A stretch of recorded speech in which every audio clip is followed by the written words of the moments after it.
आज आपण या व्हिडिओमध्ये फिजिक्सचा लेसन नंबर 3 तो आपण मागच्या व्हिडिओमध्ये स्टार्ट केला होता kinetic theory of gases and रेडिएशनचा part 2 चा स्टडी आपण आज या व्हिडिओमध्ये करणार आहोत. बरोबर. तर आपण स्टार्ट करणार आहोत आज स्पेसिफिक हीट कॅपॅसिटी. आता पहा स्पेसिफिक हीट कॅपॅसिटीचा अर्थ काय होतो पहा. तर समजा कोणता गॅस आहे बरोबर. आपल्याला काय करायचंय त्याच्यामध्ये जर आपण टेम्परेचर काय केलं इन्क्रीज केलं. एक गॅस मॉलिक्यूल आहे त्याचं टेम्परेचर काय केलं आपण इन्क्रीज केलं तर काय होतं त्याच्यात थोडाफार जो चेंज होतो कशात त्याच्या व्हॉल्यूम आणि प्रेशरमध्ये जो चेंज होतो त्या टेम्परेचरला आपण म्हणतो स्पेसिफिक हीट कॅपॅसिटी. समजलं काय असतं specific capacity. If temperature of gas increases causes considerable change in volume and pressure.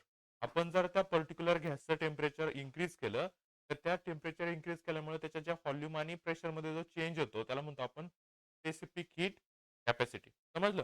त्याच्यात दोन घेतले आपण कोणते व्हॉल्यूम आणि प्रेशर. तर आपण व्हॉल्यूमचं कन्सिडर केलं तर सीव्ही म्हणजे असतं specific heat at constant volume आणि सीपी असतं specific heat at constant pressure. Okay. आता याच्यावरच डिपेंड सीव्ही वर आणि सीपी वर डिपेंड आपल्याला एक रिलेशन स्टडी करायचे नाव आहे मेयर्स रिलेशन. त्यामध्ये आपण सीपी आणि सीव्ही मध्ये काय रिलेशन आहे त्याचा स्टडी करणार आहोत. त्यासाठी कन्सिडर केलं की 1 मोल ऑफ गॅस कोणता gas ideal gas enclose in cylinder. हा अशी सिस्टीम आहे. हा एक सिलेंडर आहे बरोबर आणि त्याच्यावर हा पिस्टन आहे वरून प्रेशर अप्लाय करण्यासाठी काय लावलं एक पिस्टन लावलाय. तर याच्यामध्ये जो गॅस आहे सिलेंडर मध्ये तो कोणता गॅस आहे तर 1 मोल ऑफ आयडियल गॅस आहे असं कन्सिडर करा. आता तो जो आतमध्ये गॅस आहे सिलेंडरचा त्याचा प्रेशर आहे पी व्हॉल्यूम व्ही आणि टेम्परेचर टी आहे. ओके. आता आपण स्पेसिफिक हीट कॅपॅसिटी मध्ये काय म्हटलं होतं की आपण त्या गॅसचं टेम्परेचर काय करतो चेंज करतो. ते चेंज इन टेम्परेचरला आपण डीटी म्हटलं बरोबर. आता याच्यात आपल्याला फर्स्ट एकदा व्हॉल्यूम कॉन्स्टंट ठेवायचं आणि एकदा प्रेशर कॉन्स्टंट ठेवायचं. ओके. त्याच्यासाठी पहा जर आपण व्हॉल्यूम जर कॉन्स्टंट घेतलं तर कोणत्याही प्रकारचं तिथं वर्क डन होत नाही. जर आपण प्रेशर कॉन्स्टंट घेतला तर तिथं वर्क डन होतं. समजलं लक्षात ठेवायचं काय. तर व्हॉल्यूम कॉन्स्टंट असेल तर नो वर्क डन. तर प्रेशर कॉन्स्टंट असेल तर something work is done. Okay. त्यासाठी डी क्यू घेतलं आपलं. आता समजा वर्क डन झालं किंवा वर्क व्हॉल्यूम चेंज झालं किंवा प्रेशर चेंज झालं त्याच्या इंटरनल एनर्जी मध्ये काहीतरी डिफरन्स येतो. त्यासाठी आपण घेतले D Q increase in the internal energy आणि डी आपण टोटल इंटरनल एनर्जी. ओके इथपर्यंत कळलं. त्यानंतर पहा आता नीट लक्ष द्या. फर्स्ट काय सांगितलं होतं फर्स्ट आपल्याला घ्यायचं व्हॉल्यूम काय ठेवायचं कॉन्स्टंट ठेवायचं. आता ज्यावेळेस व्हॉल्यूम कॉन्स्टंट असतं त्यावेळेस there is a no work. तर कोणत्याही प्रकारचं वर्क होत नाही. त्याचं इक्वेशन बनतं पहा change in internal energy equal to internal energy equal to constant volume at temperature. एक इक्वेशन तयार होतं फर्स्ट नंबरचं इक्वेशन. हे तिन्ही काय असतात इक्वल असतात. काय internal energy total internal energy आणि कॉन्स्टंट व्हॉल्यूम या तिन्ही क्वांटिटी काय असतात इक्वल असतात. त्या सीव्ही काय घेतला आपण molar specific at constant volume. झालं कॉन्स्टंट व्हॉल्यूम घेतल्यावरचं फर्स्ट इक्वेशन. आता पहा आता काय करायचं आपल्याला प्रेशर कॉन्स्टंट ठेवायचं. काय करायचंय प्रेशर कॉन्स्टंट ठेवायचं आणि टेम्परेचर सेम ठेवायचे. त्यावेळेस पहा ज्यावेळेस प्रेशर कॉन्स्टंट ठेवतो त्यावेळेस व्हॉल्यूम मध्ये काय तो चेंज येतो. काय तो चेंज येतो. Here work is done full backward the piston. आपण सिस्टीम कन्सिडर केली होती पिस्टनची. हा पिस्टनला काय करतो जो आतमध्ये जो प्रेशर आहे काय करतो वर ढकलतो आणि त्याच्यामुळे काय होतं व्हॉल्यूम मध्ये चेंज येतो. व्हॉल्यूम म्हणजे काय त्याच्यामध्ये जी जेवढी जागा आहे ती जागा आतमधली गॅस बसण्यासाठी. ओके. मग इथं पहा तर पिस्टन बॅकवर्ड साईडला जर काय केला ढकलला गेला म्हणजे काहीतरी वर्क डन झालं. वर्क डन किती झालं पहा ईडब्ल्यू. ई म्हणजे change in work work done equal to pressure in change in volume. हा वर्क डनचा फॉर्म्युला आहे. हा लक्षात ठेवा आपल्याला पुढे काय करायचं यूज करायचं काय वर्क डनचा फॉर्म्युला काय D W equal to P D V. त्याच्यावर आपल्याला इक्वेशन भेटतं पहा फर्स्ट साठी डी क्यू वन घेतला होता. सेकंड येणार D Q two equal to EE internal energy plus आता इथं वर्क डन होणार आहे म्हणून प्लस करायचं equal to constant pressure at temperature. भेटलं आपल्याला सेकंड इक्वेशन. ओके. आता पहा नेक्स्ट काय करायचे. आता इक्वेशन 1 आणि 2 वरून आपल्याला सॉल्व्ह करायचे पहा. होणार फ्रॉम इक्वेशन 1 अँड 2. ओके. मग पहा इक्वेशन 1 काय पाहिलं होतं आपण इक्वेशन 1 होतं D Q one equal to EE equal to C V D T होतं इक्वेशन 1. इक्वेशन 2 काय होतं पहा Q two equal to EE plus EW equal to C P D T. Okay. आता दोन इक्वेशन पाहिली जर आपण, तर इथं फर्स्ट इक्वेशनवरून आपल्याला कळतं की डीई इक्वल टू डीईची व्हॅल्यू आपल्याला इथे भेटते पहा. डीई इक्वल टू सीव्हीडीटी ही व्हॅल्यू सेकंड इक्वेशन मध्ये पुट करायची. काय करायची? सेकंड इक्वेशन मध्ये पुट करायची. हा डीई च्या ऐवजी लिहिणार आपण C V D T plus D W as it is equal to काय सेकंड इक्वेशनचा सीपीडीटी. समजलं इथपर्यंत?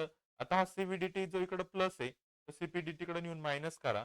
DW equal to C P D T minus C V D T. समजलं इथपर्यंत? पहा.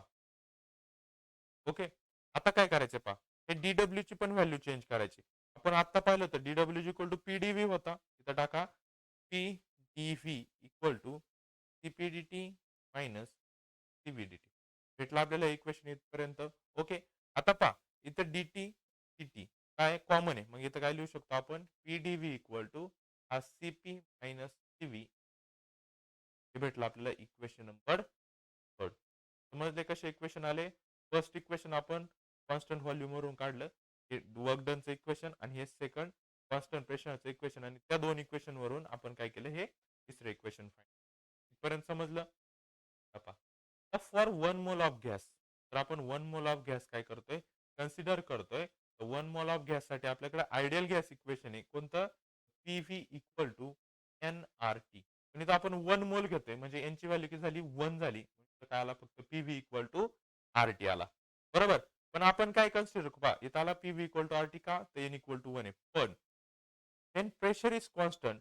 जर प्रेशर कॉन्स्टंट असेल तर काय होतं इथं टी आणि व्हॉल्यूम चेंज होतो म्हणून काय लिहितो व्हॉल्यूमचा व्ही ऐवजी डीव्ही.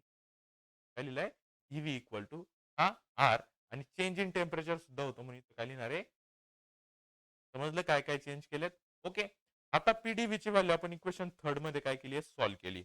त्या पीडीव्ही ची व्हॅल्यू काय CP minus CV into DT. ह्या पीडीव्ही च्या ऐवजी टाका पहा येणार CP minus CV into DT equal to काय राहणार इथं आर डीटी. दोन्ही बाजूचा डीटी डीटी कॅन्सल. आपल्याला इक्वेशन भेटलं काय CP minus CV equal to R. त्यालाच म्हणतात मेयर्स. तर त्याला Mayer's relation. This is Mayer's relation between CP and CV. Constant pressure आणि कॉन्स्टंट व्हॉल्यूम मधलं रिलेशन हेच कोणतं आपलं आलं CP minus CV equal to R. याला म्हणतात मेयर्स रिलेशन. समजलंय हे मेयर्स रिलेशन? ओके. हा आता आता जे आपण रिलेशन स्टडी केलं मेयर्स रिलेशन त्याबद्दल काय सांगितलंय की the above relation has been derived assume that heat energy and mechanical work is measured in same unit. Unit काय सांगितलंय सेम युनिट. आता त्याच्यात आपण हीट एनर्जी पण पाहिली टूच्या फॉर्म मध्ये मेकॅनिकल वर्क पण पाहिलं आपण डीडब्ल्यूच्या फॉर्म मध्ये. ह्या दोन्ही युनिट काय सेम आहेत. Generally heat supply is measured in calories. Generally आपण हीट कशात मेजर करतो कॅलरीज मध्ये मेजर करतो आणि work done is measured in joule. आणि वर्क डन कशामध्ये मेजर करतो जूल मध्ये मेजर करतो. बरोबर. above relation then is modified to C P minus CV equal to R upon G. हा काय आलं होतं रिलेशन आपलं C P minus CV equal to R आला होता. त्याचा आपल्याला फक्त युनिट टाकायचंय. त्याचं युनिट काय अपॉन जे. जे इज काय जे is the mechanical equivalent of heat. Mechanical equivalent होता. काय केलं फक्त आपण आर ला डिवाइड केले. ओके. मग पहा सीपी ची व्हॅल्यू सुद्धा आपण चेंज करू शकतो. सीपी साठी आपण घेणार आहे पहा हा जो सीपी मायनस सीव्ही घेतला सीपीच्या ऐवजी पुट करायचा आहे एमओ एस पी आणि सीव्हीच्या ऐवजी पुट करायचं आपल्याला MO S V. Okay. Where MO काय तर मोलार मास आहे ऑफ दॅट गॅस. तो जो आपण गॅस कन्सिडर केला 1 मोल ऑफ आयडियल गॅस त्याचा मोलार मास एमओ.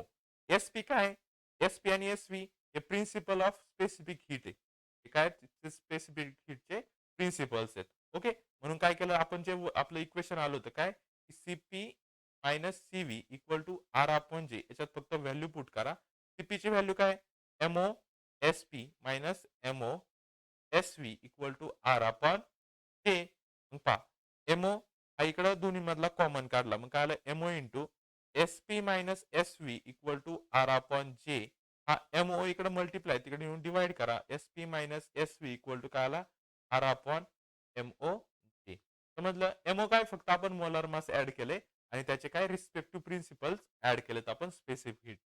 समजलं हे रिलेशन? ओके. काही चेंज नाही केला फक्त आपण व्हॅल्यू पुट केलेले आहेत. ओके. नेक्स्ट पाहता आता आपल्याला स्टडी करायचे की हे मेयर्स रिलेशन आहे ते मोनोअटॉमिक गॅसेससाठी काय असतं डायटॉमिक गॅसेससाठी काय असतं आणि पॉलिॲटॉमिक गॅसेससाठी काय असतं. त्यातला फर्स्ट पाहूयात आपण मोनो ॲटॉमिक गॅसेस म्हणजे सिंगल ॲटमवाले जे गॅस आहेत त्याचं काय. फॉर ट्रान्झिशनल मोशन म्हणजे तिन्ही डायरेक्शनला ज्याचं मोशन होतं त्याला आपण ट्रान्झिशनल मोशन म्हणतो. Three dimensional. Okay. Three dimensional आहे आणि काय कन्सिडर करतो आपण इथं त्याची एनर्जी कन्सिडर करतो. म्हणून थ्री डायमेन्शनलचा इथं आपण घेणार आहे 3. ओके. आणि कायनेटिक एनर्जीचा फॉर्म्युला आहे 1/2 mv². ओके. पण आपण इथं काय कन्सिडर करणार आहे पहा. आता हे ट्रान्झिशनल मोशन कन्सिडर करताना आपण कन्सिडर करणार आहे 1/2 kBt. ही सुद्धा एक टाईपची एनर्जी. आपण रिलेशन स्टडी केलं होतं आधीच्या व्हिडिओमध्ये 1/2 mv² म्हणजे kinetic energy is equal to kBt. ही सुद्धा एक आपली काय कायनेटिक एनर्जी. आपण हे फर्स्ट व्हिडिओमध्ये स्टडी केलं होतं रिलेशन. म्हणून काय केलं थ्री डायमेन्शनल एनर्जीला मल्टिप्लाय केलं तर आन्सर काय आलं 3/2 kBt. ओके. आता पहा इथं काय असणार आहे कॉन्स्टंट व्हॉल्यूमला डीई अपॉन डीटी म्हणजे energy per unit time. D upon डीटीचा अर्थ काय होतो एनर्जी पर युनिट टाइम. काय असणार एनर्जी पहा डीई ची व्हॅल्यू म्हणजे आपण आता जी व्हॅल्यू काढली एनर्जीची ती बरोबर. तर डीई ची व्हॅल्यू पहा 3/2 केबीटी आणि हा एन ए म्हणजे हा पर्टिक्युलर मोल साठी आपण एन घेतलाय. एन ए म्हणजे काय नंबर ऑफ मोल्स किंवा ॲव्होगाड्रोस कॉन्स्टंट म्हणतात त्याला. समजलं नंबर ऑफ ॲटम किती ॲटम्स आहे. आपण मोनो ॲटॉमिक घेतोय आपण इथे काय येणार एन ए आपण विथ रिस्पेक्ट टू टाइम घेतोय म्हणून टी घ्यायचा आहे. ओके. टीव्हीची व्हॅल्यू काय येते पहा इथं टी वरचा टी काय होणार आहे कॅन्सल होणार आहे. मग काय राहणार 3/2 आणि के बी एन ए आपण व्हॅल्यू फाईंड केलेली आर इक्वल टू पहा आर ची व्हॅल्यू असते के बी इंटू एन ए. फर्स्ट व्हिडिओमध्ये स्टडी केला होता. दोन्ही व्हॅल्यू साठी आपण इथं काय पुट करणार आहे आर पुट करणार आहे. सीव्ही इक्वल टू किती आला 3/2 इंटू आर आला. समजले. आणि एन ए काय आपला नंबर ऑफ ऍटम्स.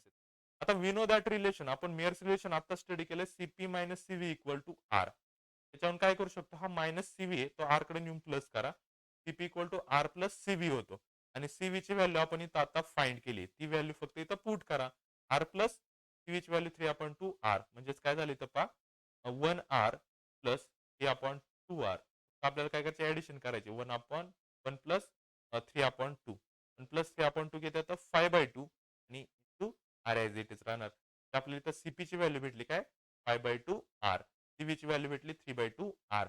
आता पहा त्यावेळेस आपण मोनो ॲटॉमिक गॅसेस काढतो त्याचा कॉन्स्टंट आहे गॅमा इक्वल टू तो कसा काढला जातो रेशो असतो सीपी अपॉन सीव्हीचा. हे सुद्धा आपण फर्स्ट व्हिडिओमध्ये स्टडी केलंय. हा काय एक रेशो आहे सीपी अपॉन सीव्ही.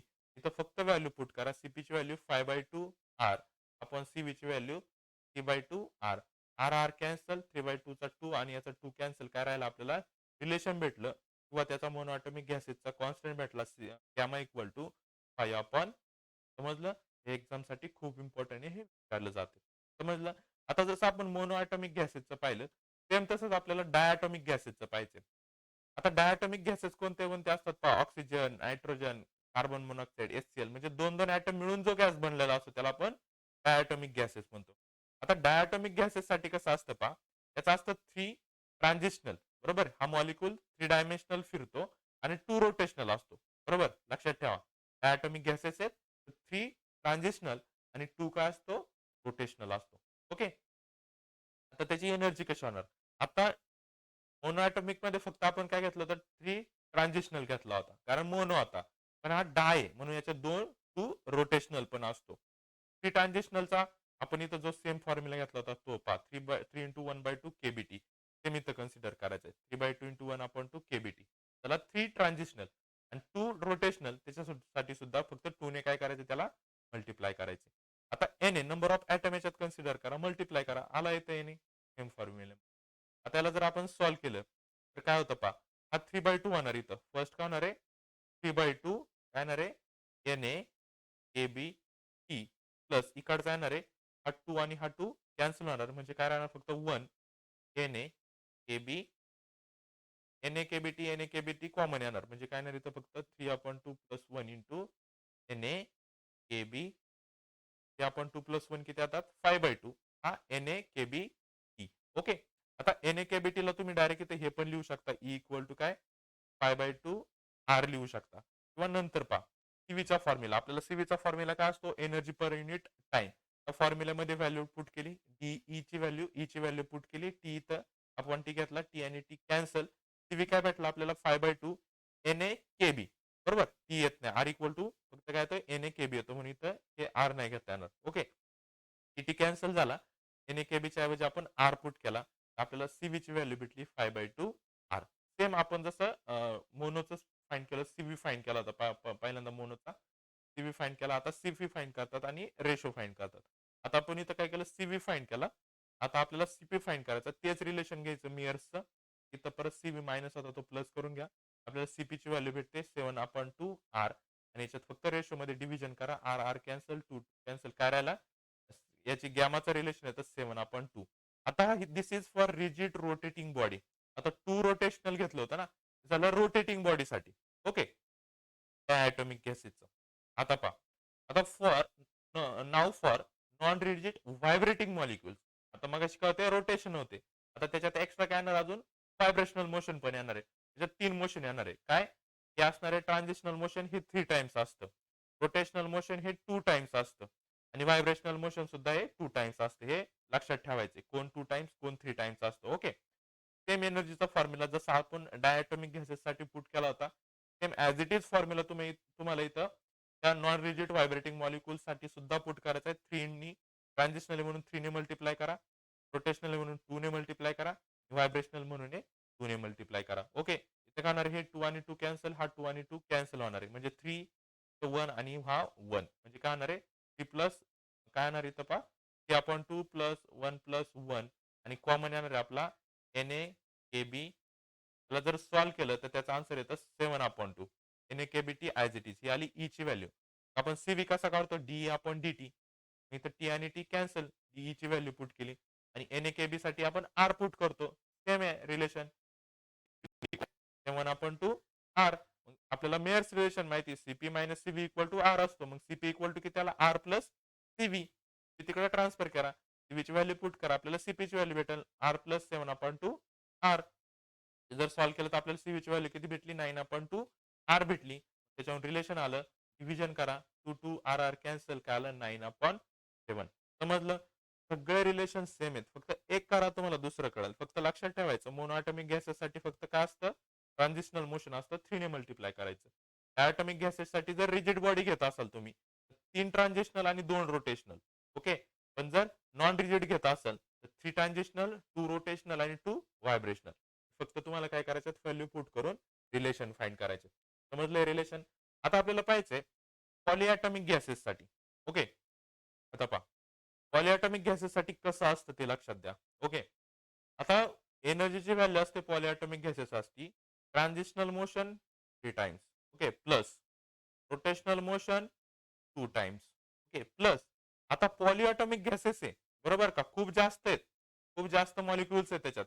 तर याचं व्हायब्रेशन आपल्याला माहित नाही किती असेल, किती वेने व्हायब्रेशन होत असेल. तिथं काय घेतलं आपण, एम. एफ म्हणजे नंबर ऑफ व्हायब्रेशन, जे आपल्याला इथं नोन नाहीयेत, कारण आपण सांगू शकत नाही. ॲटॉमिक गॅसेस साठी सांगू शकतो की ते 2 वेने व्हायब्रेट होऊ शकतं दोन्हीकडे. आणि जे पॉली आहेत एकमेकाला धडकणार आहेत ना, किती बाजूने धडकतील पॉली आहेत हे आपण सांगू शकत नाही. म्हणून इथं काय ना, cross vibration F into vibrational. Same एनर्जीचा फॉर्म्युला पुट करा, 3 ने मल्टिप्लाय करा एनर्जीला, 2 ने मल्टिप्लाय करा आणि इथं एफ ने मल्टिप्लाय करा. तिथं घेताना काय घ्यायचं, 2/2 घ्यायचे. तो 1/2 घ्यायचं नाही, इथं काय घ्यायचं 2/2.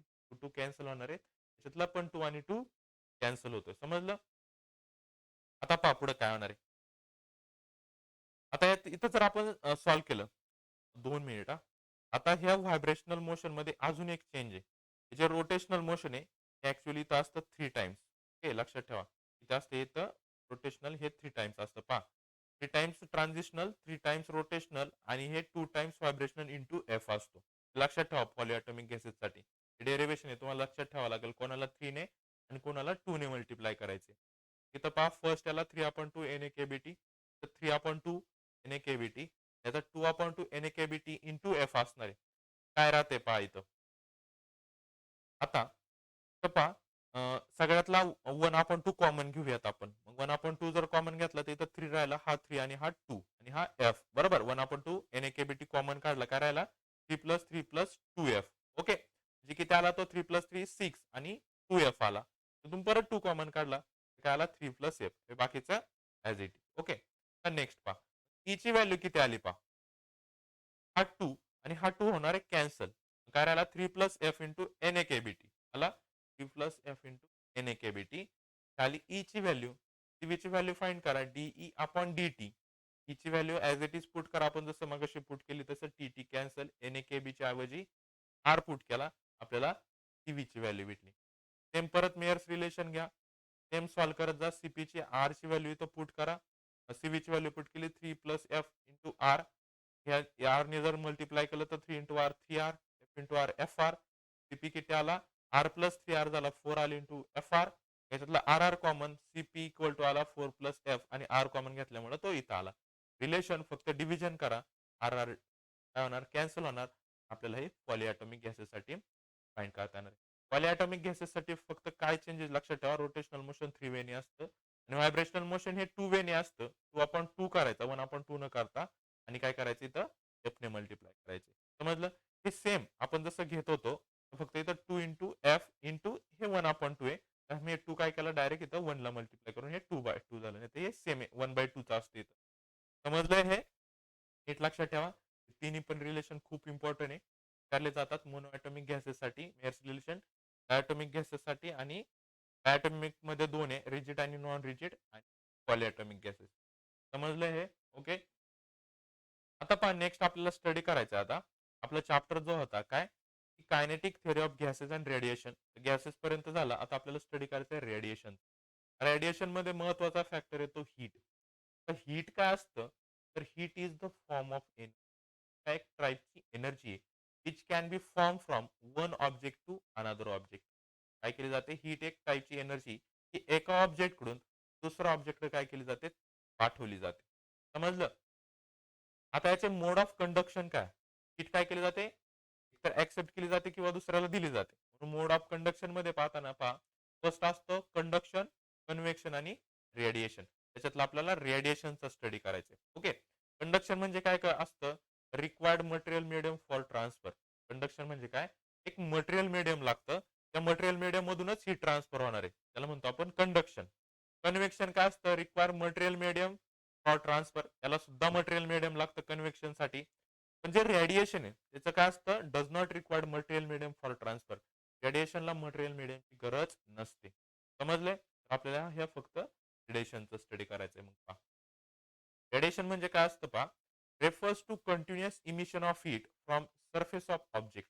एक ऑब्जेक्ट आहे असं कन्सिडर करा. ह्या ऑब्जेक्टच्या सरफेस मधून कंटिन्युअसली हीट काय होत असते इमिट्स होत असते बाहेर जात असते. त्यालाच आपण काय म्हणतो रेडिएशन म्हणतो. समजलं. Can travel through both material and vacuum medium. हे जे रेडिएशन आहे ते मटेरियल मीडियम मधून सुद्धा होतं आणि व्हॅक्युम मधून सुद्धा होतं. व्हॅक्युम म्हणजे काय तर कोणत्याही टाईपचं कोणतंही मटेरियल ऍबसेंट असतं त्याला आपण व्हॅक्युम म्हणतो. दोन्ही मीडियम मधून रेडिएशन काय होतं ट्रॅव्हल होतं. आता emission of heat is the emitted energy term as a radiant energy. ते इमिशन होत असतं ना हीटचं इथून जी एनर्जी बाहेर पडत असते त्यालाच आपण रेडियंट एनर्जी सुद्धा म्हणू शकतो. कन्सिडर करा एखादा युरेनियमचा बॉम्ब आहे फुटल्याच्या नंतर जसं त्याच्यातून रेडिएशन सारखं होत असतं त्याच टाईपचं त्यालाच आपण काय म्हणतो रेडियंट एनर्जी म्हणतो. समजलं.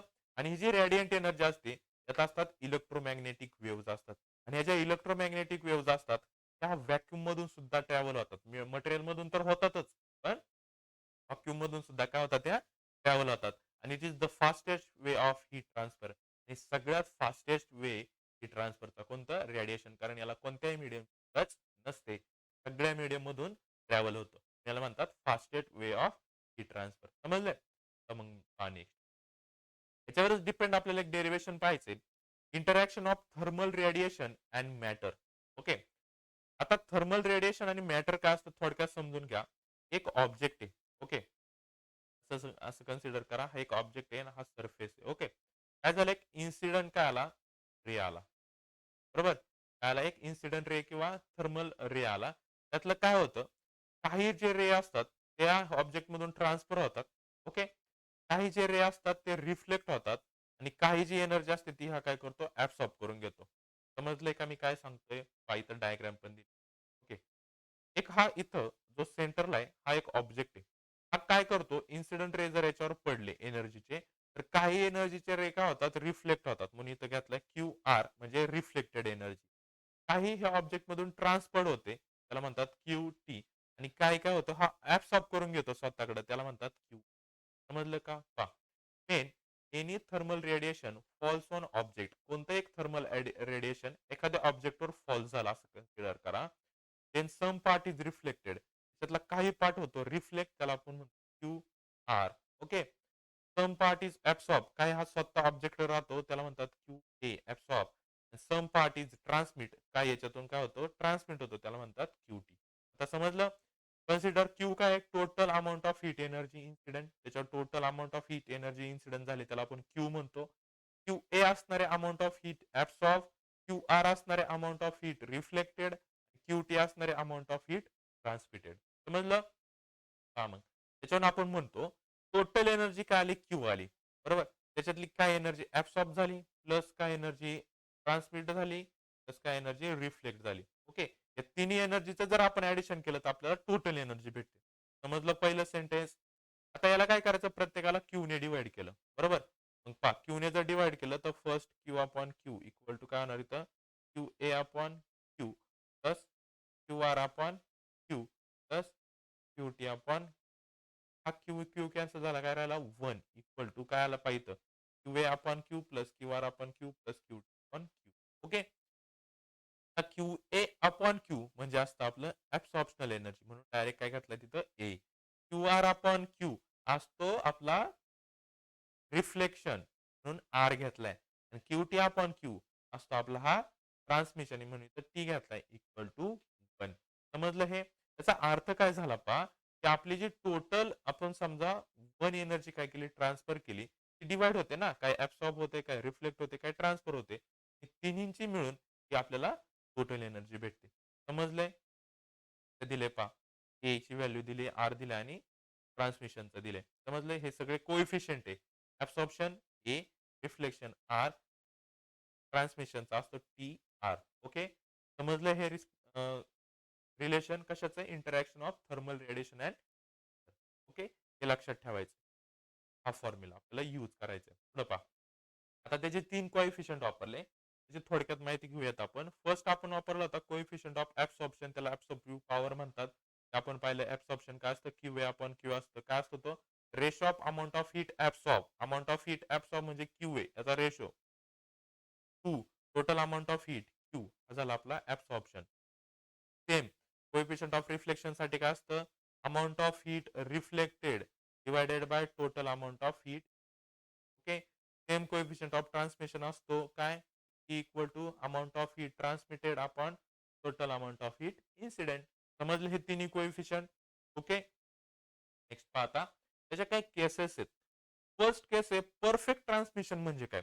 आता परफेक्ट जर ट्रान्समिशन असेल, जेवढी एनर्जी इन्सिडेंट झाली ना ऑब्जेक्टवर, तेवढीच टोटल एनर्जी काय होणे, ट्रान्समिट होणे. म्हणजे त्यावेळेस त्याच्या वेळेस काय असणार, रिफ्लेक्शन पण झिरो असणार आणि तो ऍब्सॉर्प्शन पण झिरो असेल, त्याला म्हणतो आपण perfect transmission. T R equal to काय येणार, 1 येणार. कसं येणार आहे पहा, कारण रिलेशन आपले 1 इक्वल टू काय, ए प्लस आर प्लस टी. ए ची व्हॅल्यू जर आपण झिरो घेतली, आर ची व्हॅल्यू झिरो प्लस टी ची व्हॅल्यू तीच राहणार, मग टी इक्वल टू किती येणार आहे, 1 येणार आहे. समजलं? असं जर असेल त्याला म्हणतो object is said to be complete transparent. सगळी जेवढी इन्सिडेंट एनर्जी होणार तेवढी टोटल एनर्जी जर ट्रान्सपरंट झाली तर त्याला म्हणतात कम्प्लीट ट्रान्सपरंट. पुढचं आहे ड्राय अथर्मनस सबस्टन्स. तर ड्राय अथर्मनस सबस्टन्सचं कसं असतं पहा, त्याची जी ट्रान्समिटेड एनर्जी बरोबर is not equal to zero असते. काही प्रमाणात एनर्जी काय होणार त्याच्यातून ट्रान्समिट होणार आहे. Okay. Substance through which heat radiation can pass is called as the diathermanous. हे असं सबस्टन्स की ज्याच्यातून काहीतरी एनर्जी ट्रान्समिट होते त्याला म्हणतात diathermanous. Okay. Neither a good absorber, हा गुड ऍब्सॉर्बर पण नसतो आणि गुड रिफ्लेक्टर पण नसतो.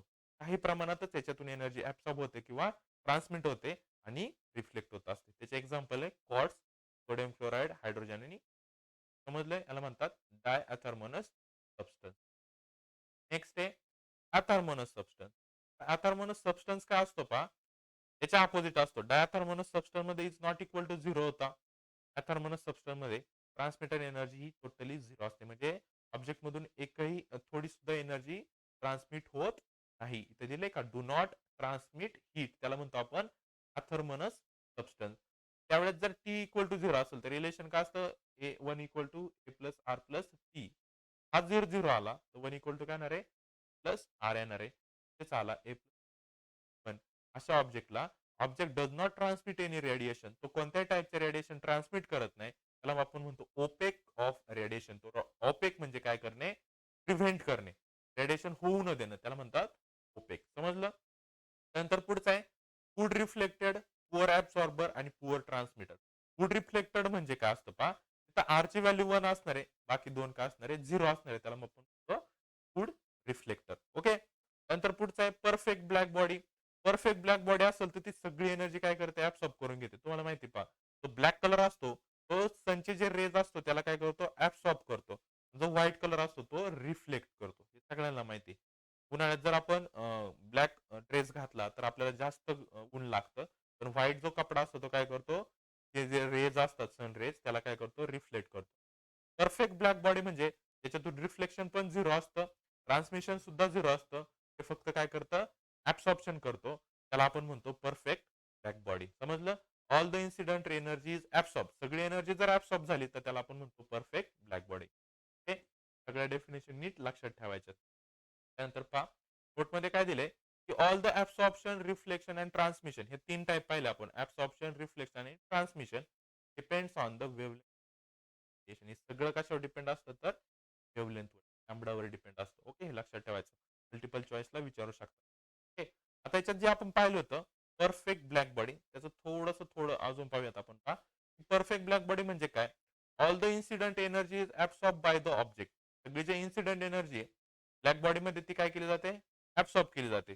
सच and object is called the perfect black body. हे आपण आता पाहिलं होतं ज्याच्यात रिफ्लेक्शनची व्हॅल्यू आणि ट्रान्समिशनची व्हॅल्यू 0 असते. फक्त ऍब्सॉर्प्शन असतं त्याच्यात. Okay. Platinum black absorb nearly 97% of incident radiant heat on it. Platinum ब्लॅकवर जर 100% इन्सिडेंट एनर्जी पडत असेल त्यातली तो 97% एनर्जी काय करतो ऍब्सॉर्ब करतो. समजलं? Good absorber are good emitter. आता जे गुड ऍब्सॉर्बर असतात ना ते ऍब्सॉर्ब एनर्जी जी असते ना त्याला नंतर इमिट सुद्धा करतात. ओके. म्हणून जे गुड ऍब्सॉर्बर असतात त्याला गुड इमिटर पण म्हणतात आणि पुअर ऍब्सॉर्बर्स असतात ते पुअर इमिटर्स असतात. समजलं? सिंपल कन्सेप्ट होता परफेक्ट ब्लॅक बॉडीचा. ओके. नेक्स्ट पहा आता. त्यातलं फर्स्ट आहे फेरिस ब्लॅक बॉडी. आता फेरिस ब्लॅक बॉडीचा कन्सेप्ट पहा फक्त समजून घ्या. जास्त विचारत नाही. फेरिस ब्लॅक बॉडीमध्ये पहा 2 मीडियम आहेत. ते आतमध्ये कोट केलेलं आहे आणि बाहेरचं एक कोटिंग आहे. ते बाहेरचं कोटिंग आहे डबल वॉल त्यांनी एक मीडियम घेतले. बाहेरच्या बाजूने त्याला सिल्वर पॉलिश केलं होतं आणि आतल्या बाजूला काय लॅम्प ब्लॅक कलरने पॉलिश केले पहा. ही आतली बाजू ब्लॅक कलरने पॉलिश केली आहे. बाहेरची सिल्वर आहे. ही जागा ठेवली थोडी त्यांनी काही रे येण्यासाठी. आता हा रेंज जर सरळ गेला तर त्यांनी इथं काय केलं पहा कोनिकल प्रोजेक्शन लावले. हे कशासाठी लावले? तर हे नसतं तर हा रे परत सेम त्याच वेळी बाहेर गेला असता. बरोबर? म्हणून एक कोनिकल प्रोजेक्शन लावल्यामुळे हा रे इथं रिफ्लेक्ट झाला. हा पूर्ण रे त्या बॉडीमध्ये काय राहतो असा फिरत राहतो. समजलं? आणि हा इव्हॅक्युएटेड स्पेस आहे की जो इमिशनला काय करतो प्रिव्हेंट करतो. ओके. हा एक सिंपल कन्सेप्ट आहे फक्त थिअरी आहे बुकमध्ये थोडीशी दिलेली तेवढीच वाचायची. त्यावर काही जास्त क्वेश्चन विचारले जात नाही. फेरिस ब्लॅक बॉडीचा कन्सेप्ट. ओके.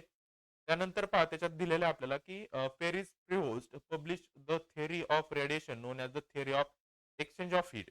हे जे इमिशन ऑफ हीट रेडिएशन आहे तर तो पेरियर प्रिहोस्ट होता. एक पब्लिश केली थिअरी रेडिएशन त्यालाच म्हणतात theory of exchange of heat. Okay. त्यात at temperature 0 kelvin above heat. Temperature कसं असेल 0 केल्विन किंवा त्याच्यापेक्षा जास्त असेल तर काय होतं body radiates thermal energy. Body काय करते थर्मल एनर्जीचं रेडिएशन करते and at the same time ते absorbs radiation receive by the surrounding. त्याच वेळेला काय करतं जे सराउंडिंगला जे रेडिएशन असतं त्याला काय करत असतं ते ऍब्सॉर्ब सुद्धा करत असतं. Emission per unit time depends on the surface of emission. आता emission per unit time emission किती प्रमाणात होणार हे कशावर डिपेंड असतं त्या सबस्टन्सच्या सरफेसवर डिपेंड असतं किंवा त्याच्या एरियावर आणि साईजवर डिपेंड असतं. समजलं कशावर डिपेंड असतं इमिशन त्याचा सरफेस त्याचा एरिया त्याची साईज. ओके. नंतर पहा water body radiates at higher rate than the cooler body. पहा त्या हॉट बॉडीज असतात म्हणजे त्याच्यात टेम्परेचर जास्त असतं. त्याच्यात टेम्परेचर जास्त त्याच्यात रेडिएशन सुद्धा जास्त असतं. त्याच्यात टेम्परेचर कमी त्याचं रेडिएशन सुद्धा कमी असतं. म्हणजे कूल बॉडीचं रेडिएशन कमी असतं आणि हॉट बॉडीचं रेडिएशन जास्त असतं. समजलंय हा पॉइंट? ओके. पुढे पहा. आता amount of heat radiates by the body depends on. आता किती अमाऊंट ऑफ हीट रेडिएट्स होणार आहे बॉडीमधून ते कशावर डिपेंड असतात त्याचा आपल्याला स्टडी करायचं आहे. पहा त्याच्यात ऍब्सोल्यूट टेम्परेचर ऑफ बॉडी कशावर डिपेंड असणार आहे? त्या बॉडीच्या ऍब्सोल्यूट टेम्परेचरवर डिपेंड असणार आहे. अजून कशावर डिपेंड असतं? नेचर ऑफ बॉडी, म्हणजे बॉडी पॉलिश आहे किंवा नॉन पॉलिश आहे, साईज काय, त्याचा कलर काय, याच्यावर सुद्धा रेडिएशन डिपेंड असतं की किती प्रमाणात हीट रेडिएट होणार. जसं मी आता सांगितलं की हॉट बॉडी असेल तर जास्त प्रमाणात हीट रेडिएट होणार आहे. फुल बॉडी असेल तर कमी प्रमाणात हीट रेडिएशन होणार आहे. तसंच असतं की बॉडी ती पॉलिश आहे की नाही, त्याची साईज काय, त्याचा कलर काय, त्यावर सुद्धा त्याचं रेडिएशन डिपेंड असतं. त्यानंतर अजून डिपेंड असतं त्याच्या सरफेस एरियावर. कशावर डिपेंड असतं? सरफेस एरिया ए वर. टाइम ड्युरेशन अजून कशावर डिपेंड असतं? तर time duration for which body emits radiation. त्या बॉडीला रेडिएशन इमिट करण्यासाठी किती टाइम लागतो, त्या टाइमवर सुद्धा काय असतं ते डिपेंड असतं. याच्यानं आपल्याला कळलं काय, amount of heat radiation is directly proportional to surface area of the body and time duration. पहा मग याच्यावर काय कळलं आपल्याला? Amount of heat radiation Q is directly proportional to surface area आणि टाइम. ओके, म्हणून Q is directly A into T. Direct प्रोपोर्शनलला काय केलं? इक्वल टू आर कॉन्स्टंट घेतला, A T as it is. R काय? हा इमिसिव्ह पॉवर किंवा radiant power, म्हणून डायरेक्ट प्रोपोर्शनलच्या साईनवर साईड आपण आर घेतला.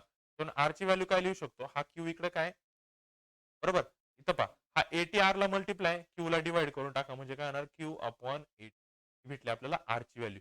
आणि ही आर ची व्हॅल्यू लक्षात ठेवा, पुढे एक आपल्याला डेरिवेशन आहे, त्यामध्ये आपल्याला ही आर ची व्हॅल्यू यूज करायची. काय आला आपला? आर म्हणजे इमिसिव्ह पॉवर इक्वल टू किती आला? Q upon eighty. क्यू म्हणजे काय असणार आहे आपली? अमाऊंट ऑफ हीट रेडिएट्स, ए म्हणजे सरफेस एरिया, टी म्हणजे टाइम. याच्यावरून आपल्याला युनिट भेटतं. पहा युनिट कसं कॅल्क्युलेट केलं जातं, तर क्यू म्हणजे एनर्जी, त्याचं युनिट आहे जूल. एरिया म्हणजे मीटर स्क्वेअर आणि टी म्हणजे सेकंद. म्हणजे पहा क्यू अपॉन एटी असं होतं ना. क्यूचं युनिट जूल, एरियाचं युनिट मीटर स्क्वेअर आणि टाइमचं सेकंद. खाली डिव्हिजनला वरती जर नेले तर काय होणार आहे? Joule M raise to minus two S raise to minus one. त्याला एसआय युनिट. त्याच्यावर डायमेन्शन आपल्याला लिहिता येतं. लेंथ तर त्याच्यात नाही, म्हणजे L raise to zero. Mass आहे त्याच्याकडे एम रेस टू वन आणि T raise to minus three. हे आलं त्याचं डायमेन्शन. समजलं? ते होतं काय होतं आपलं? Amount of heat radiates by the body. कशावर डिपेंड आहे ते, त्याच्यावर आपल्याला रिलेशन भेटलं. Emissive power is equal to Q. कशावर कशावर डिपेंड आहे? तर एरिया आणि टाइमवर. समजलं? आता पुढचा पॉइंट आहे इमिसिव्हिटी. काय असतं पहा. The coefficient of emission or emissivity E ने दाखवतात. काय म्हणतात त्याला? कोइफिशियंट ऑफ इमिशन किंवा इमिसिव्हिटी म्हणतात, E. For a given surface is the ratio of, त्याची डेफिनेशन पहा इमिसिव्हिटीची. काय? हा ratio of emissive power R. कशा कशाचा रेशो पहा? Emissive power R. ई म्हणजे emissivity, the ratio of emissive power R of the surface to, कोणाशी असतो ratio? To emissive power R B. कशा असतो? Emissive power of R B of perfect black body at same temperature. Simple definition पहा इमिसिव्हिटीची. काय? It is the ratio of emissive power R of the surface to the emissive power RB of the perfect black body at same temperature. हे झालं इमिसिव्हिटीचा formula. Okay, perfect black body जर असेल तर emissive पॉवरची व्हॅल्यू, इमिसिव्हिटीची व्हॅल्यू होते 1.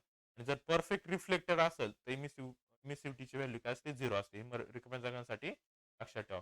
Perfect black body आले तर ईची व्हॅल्यू 1. परफेक्ट रिफ्लेक्टर असेल तर ईची व्हॅल्यू 0. समजलं?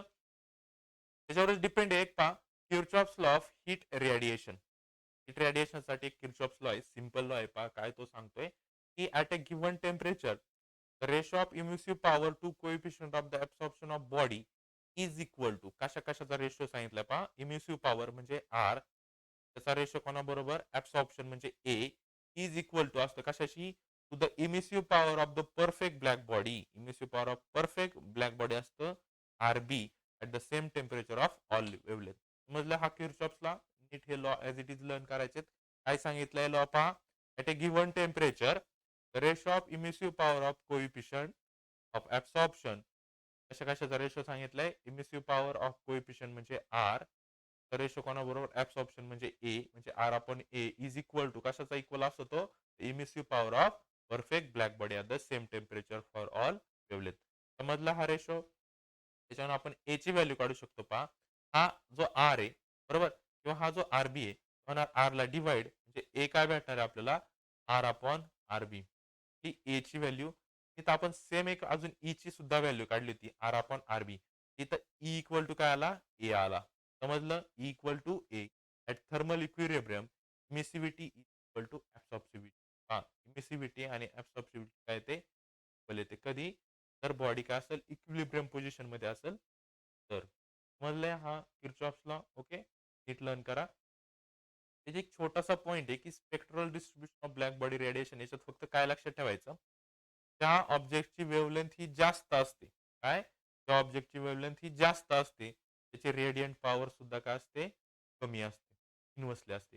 आणि पा पुढं त्याची वेवलेंथ बरोबर त्याची वेवलेंथ ही कमी असते त्याची रेडियंट पॉवर ही जास्त असते. ओके एवढंच याच्यात लक्षात ठेवायचे तुम्हाला. नेक्स्ट पहा पुढचा आहे वेन्स डिस्प्लेसमेंट लॉ. आता वेन्स डिस्प्लेसमेंट लॉ काय तो नीट पहा. तो काय सांगतो the wavelength for which emissive power of a black body is maximum is inversely proportional to the absolute temperature of the black body. काय सांगितलं त्यांनी पहा काय की वेवलेंथ म्हणजे lambda for which emissive power of black body is maximum म्हणजे लिहिणार आहे लॅमडा मॅक्स इक्वल काय असतो तो इन्व्हर्सली प्रोपोर्शनल टू कशाशी इन्व्हर्सली प्रोपोर्शनल असतो तर ऍब्सोल्यूट टेम्परेचरची इन्व्हर्सली प्रोपोर्शनल म्हणून आपण इथं 1/T. ओके मग हा अल्फाचा साइन आपण रिमूव्ह करणार आहे लिहिणार आहे lambda max is equal to त्यासाठी कोएफिशियंट आपण घेतला बी इंटू 1/T. ओके टी काय आपला वेन्स कॉन्स्टंट आहे आणि त्याची व्हॅल्यू लक्षात ठेवायची काय बी ची व्हॅल्यू 2.897 इंटू 10⁻³ MK. ओके आणि हा बरोबर आता हा फॉर्म्युला तुम्ही म्हणशाल कुठे यूज होतो कशाचा मॅक्झिमम वेवलेंथ मेजर करण्याचा फॉर्म्युला आहे काय बी इंटू 1/T किंवा त्याला बी आपण टी पण लिहू शकतो लॅमडा मॅक्स. ओके हा वेन्स काय वेन्स डिस्प्लेसमेंट लॉ आहे. आता हा लॉ युजफुल असतो to determine the distance length ते खूप लांबचे जे डिस्टन्स आहे समजा आपल्याला पृथ्वीपासून एखाद्या प्लॅनेटचं डिस्टन्स मेजर करायचं असेल तर हा फॉर्म्युला यूज केला जातो. समजलं पुढं पहा पुढचं आहे Stefan Boltzmann law of radiation. पुढचा लॉ आहे काय Stefan Boltzmann's law of radiation. आता हा काय म्हणतो पहा rate of emission of a radiant energy per unit area or the power radiant per unit area of a perfect black body is directly proportional to the fourth power of its absolute temperature. पहा काय सांगितलंय नाही ते पण Boltzmann law मध्ये काय सांगितलंय की rate of emission of radiant energy per unit area किंवा the power of radiant per unit area of a perfect black body म्हणजे काय आर हा असतो directly proportional to fourth power of absolute temperature टेम्परेचरची फोर्थ पॉवरशी काय असतो हा डायरेक्टली प्रोपोर्शनल असतो. ओके हा लॉ नीट लर्न करायचा आहे.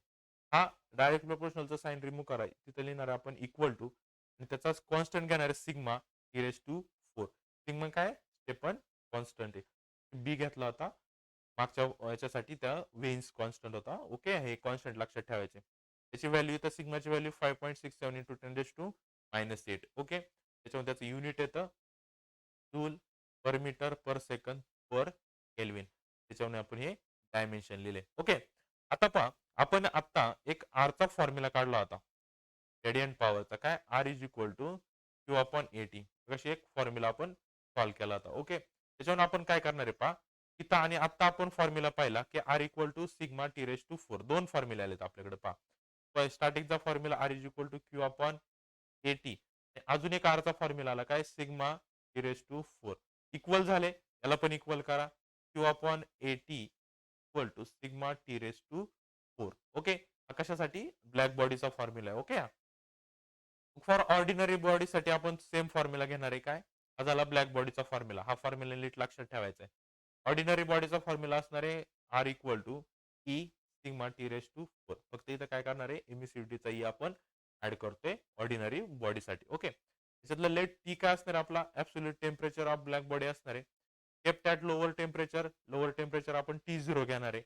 Energy radiant per unit time ती आपण आताच फाईंड केली आरची व्हॅल्यू काय सिग्मा T⁻⁴ घेतली आणि radiant power per unit time in surrounding बाहेरच्या टेम्परेचरसाठी फक्त टेम्परेचर इथं चेंज होणार T0⁴. T0 सराउंडिंग टेम्परेचर आहे आणि टी बॉडीचं टेम्परेचर आहे. ओके एवढं लक्षात ठेवा. नेक्स्ट पहा आता नेट लॉस किती होणार आहे पहा तर तो लॉस कसा काढतो आपण? बॉडीचं पॉवर ते temperature minus surrounding temperature. Okay. या दोन्हीची काय करणार आपण सबट्रॅक्शन पहा. त्यामध्ये ही जी टोटल आपली जी काय होतं रेडियंट पर युनिट टाइम जी एनर्जी होते त्याच्यातून आपण किती बाहेर गेली इमिट्स किती झाली सराउंडिंग मधून ती एनर्जी मायनस करतो. ती मायनस केली त्याच्यातला सिग्मा कॉमन आला सिग्मा इथे लिहिणार T raise to 4 minus T 0 raise to 4. Okay. मग हा आला आपला आणि याच्यात काय हा झाला सिंपल ब्लॅक बॉडीसाठीचा फॉर्म्युला. ओके.